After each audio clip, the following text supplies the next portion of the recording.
Au nom du Père et du Fils et du Saint-Esprit. Amen. Lecture de l'Évangile de Jésus-Christ selon Saint Luc, chapitre 24, versets 13 à 19, 25 à 27.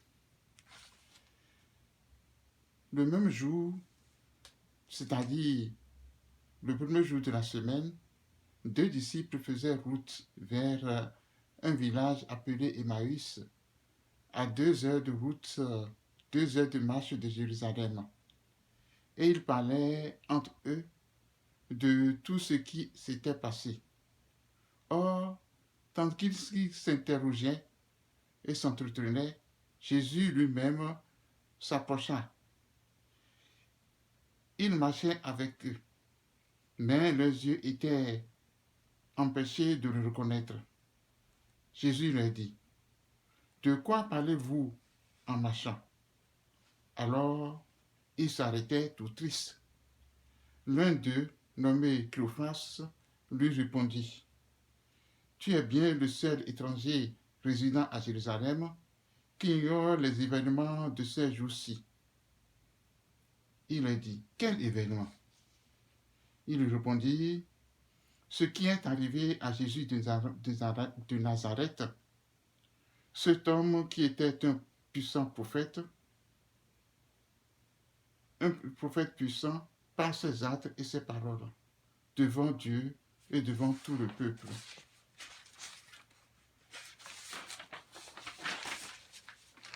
Il leur dit alors, « Esprit sans intelligence, cœur, esprit sans intelligence, comme votre cœur est lent à comprendre tout ce que les prophètes ont dit.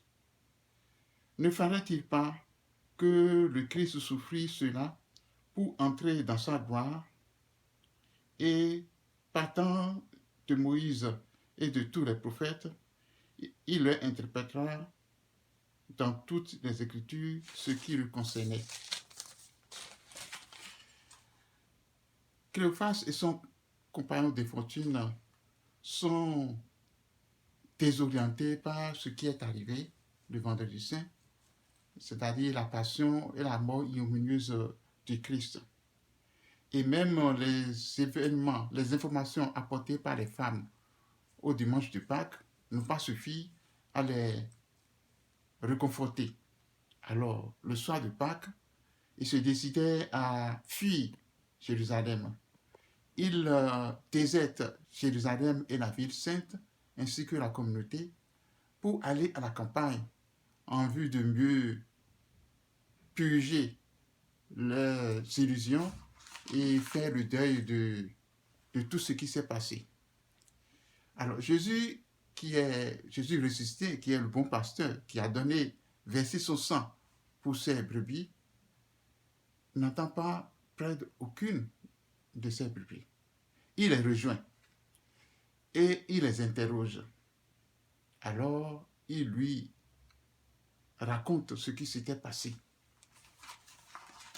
Mais eux autres, comme leurs contemporains, voyaient en Jésus le libérateur qui devrait délivrer Israël de la domination étrangère et restaurer la royauté davidique.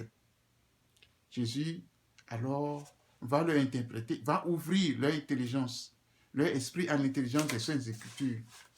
Il va les faire passer de l'interprétation erronée et de la vision courte qu'ils avaient de l'Écriture sainte au vrai projet de Dieu, au sens profond et intime de l'histoire sainte. Alors va s'ouvrir dans leur cœur un chemin de Pâques. Il va les faire passer de la tristesse à la joie pascale, de la désertion à la communion. C'est ainsi qu'aujourd'hui Jésus nous rejoint tous, chacune, dans nos vies, au milieu de nos activités, sur les boulevards de mondialisation de l'impiété, pour nous rappeler à l'essentiel.